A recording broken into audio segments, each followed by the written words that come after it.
Bom dia! Hoje a gente vai falar sobre o Brasil na Segunda Guerra Mundial. No início dos anos 40, o Brasil e os Estados Unidos era marcada pela evolução da Segunda Guerra Mundial. Os Estados Unidos desejavam ter o Brasil como um aliado político e militar. Queriam e era pretendido implantar bases militares no Nordeste brasileiro. Seu objetivo era garantir a defesa do país e do continente a uma possível invasão da Alemanha. O Brasil era de grande importância estratégica para a defesa do continente. Sua proximidade era relativa com a África Nordeste brasileiro. Se constituía a um alvo provável e apresentava um grande interesse militar, podendo servir de base aos aviões do Atlântico Sul. E no caso de uma eventual invasão do continente, há um ponto estratégico para um possível ataque ao Canal do Panamá. Vejamos a imagem a seguir.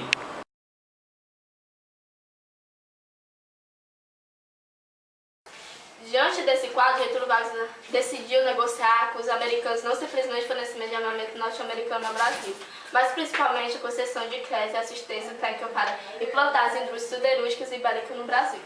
Os americanos tinham grande interesse em evitar que o Brasil fornecesse quaisquer minérios e matérias estratégicas aos países do eixo. Com esse propósito, eles assinaram em 1941 um contrato de aquisição de minerais estratégicos, tais como bauxita, bérilo, magnésio, ferro, níquel, titânio, zircônio, diamantes industriais, quartzo, além de borracha. O presidente norte-americano Franklin Roosevelt e Getúlio Vargas no Rio de Janeiro em 1936.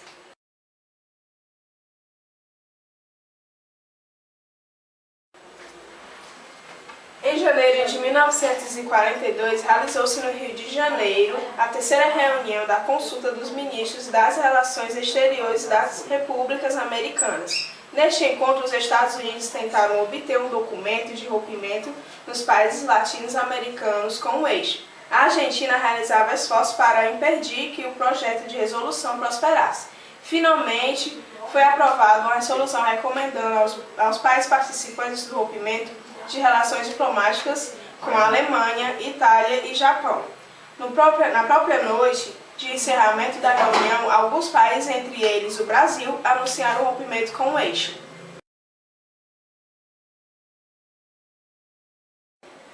A política de boa vizinhança de Roosevelt trouxe ao Brasil diversos artistas norte-americanos no início de 1941.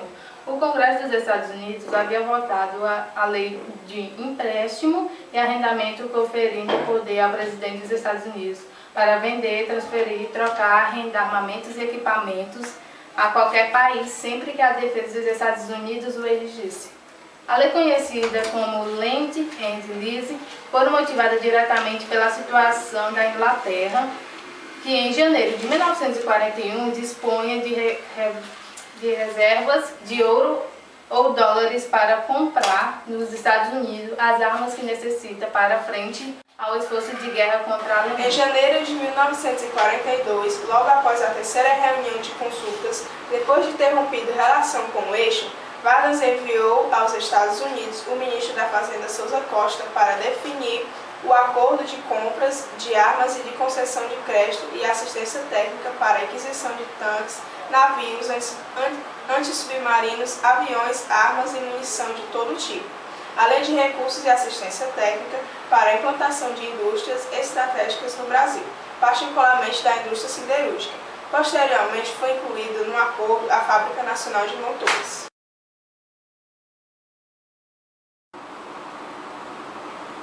Os americanos pressionavam o Brasil a permitir a instalação de bases militares americanas em Natal, Belém e Fernando de Noronha. O Brasil buscava obter o máximo de concessões dos americanos em troca das facilidades militares no Norte e Nordeste e do apoio político brasileiro. No dia 28 de fevereiro, no exato momento em que se ultimavam os acordos econômicos da Missão Souza Costa, o embaixador dos Estados Unidos no Brasil, Jefferson Keffer, endereçava uma carta a Vargas solicitando, em nome de Roosevelt, permissão para a instalação das bases militares.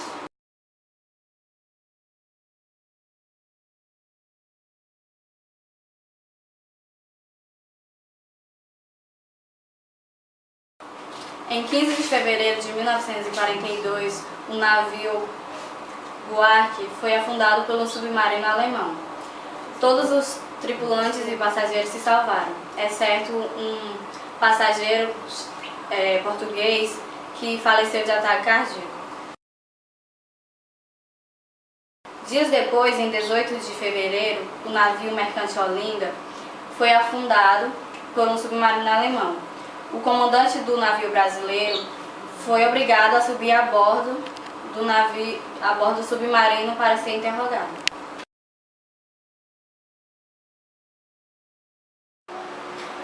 A opinião pública se indignava com os ataques e se comovia com a tragédia de tantas vidas humanas perdidas. A cada navio afundado, mais brasileiros tomavam partido contra a Alemanha e saíam às ruas em manifestações exigindo do governo a declaração de guerra ao eixo.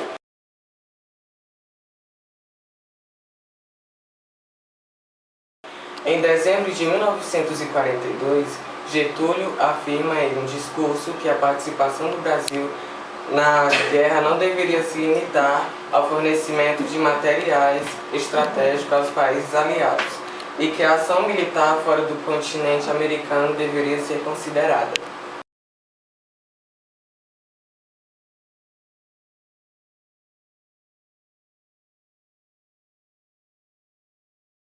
A FEB, Força Expedicionária Brasileira, foi criada no dia 9 de agosto de 1943.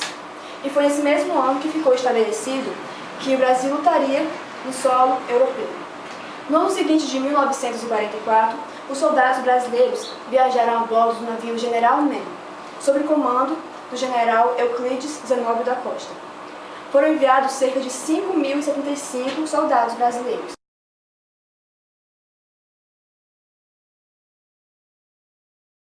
Depois foram sendo enviados mais e mais soldados brasileiros, até que então ficou em torno de 25.000 soldados brasileiros lutando no solo europeu. As posições alemãs estavam situadas no norte de montanhas íngremes, propiciando assim uma visão privilegiada tanto para as forças alemãs como para as forças italianas.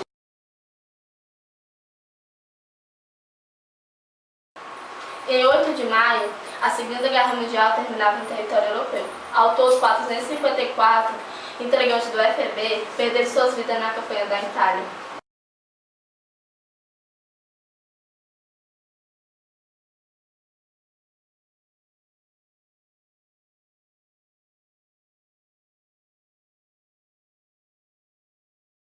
Quando eu fui ferido, eu achei que era meu fim, porque eu não conseguia me levantar. Nós usávamos um capote que eles nos cediam, de espessura, grande espessura. Eu, passando a mão por fora, eu notei, eu percebia 3 furos no capote. E o sangue escorria abundantemente, uma hemorragia muito forte. Então eu logo deduzi o seguinte, a hemorragia é que vai me acabar. E nessa hora, aqui para nós, a gente lembra, o único que você lembra é da sua mãe. Uma hora difícil, viu? É difícil. Mas, felizmente, fui para o hospital, me socorreram, me safei dessa. A minha primeira noite de combate na Força Expedicionária Brasileira foi uma noite de pânico. Aos 15 anos, o senhor foi aprender o ofício... de matar. Desculpe? De matar. O ofício que envolvia matar. Matar gente. Me causou um mal-estar muito grande quando eu puxei o gatilho e atirei nos caras. Eles estavam correndo todos, saíram de um jipe para correr para uma casa na campanha e entraram e eu atirei neles. Eu fui para a guerra porque eu queria ir. Eu era pacifista, mas achava que era absolutamente indispensável todo mundo lutar contra a Alemanha de Hitler. Eu achava absolutamente necessário. O que é a guerra? É, sobretudo, sujeira, lama, desconforto, perigo, sensação constante de perigo. E a perspectiva da possibilidade de morrer.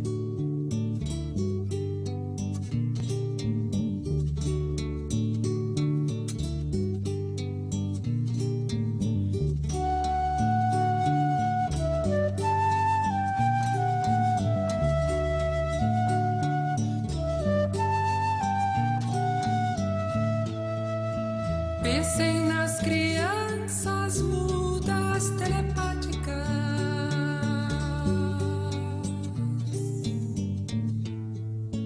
Pensem nas meninas cegas e desotas.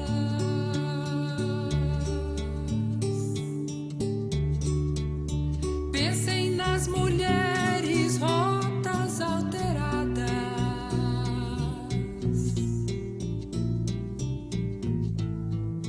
Pensem nas feridas como rosas cálidas.